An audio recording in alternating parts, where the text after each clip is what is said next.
बस के बला इज्जत में बड़ी थी तो मुसीबत भी बड़ी थी। किस तरह ये सहन फातिमी किसकी नजर लगी एक घर माते में हो। क्यों भीड़ बाजार दिवस गई है,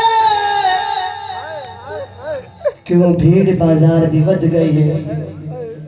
अल्लाह जाने इवें कह नबी दे पुत्र भी नहीं रुलंगे अली दी धीया ते नुहा रोलिया कड़ा उस बाजार कड़ा उस दरबार न होवे या शाम न रुलना अली दी शरीफ धीया रोवन दा रोवन के बला न कह जाकिर दा कमाल है न कह मोमिन दा कमाल है।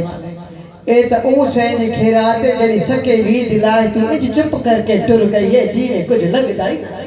अल्लाह अकबर अल्लाह अकबर। आदा पिया क्यों भीड़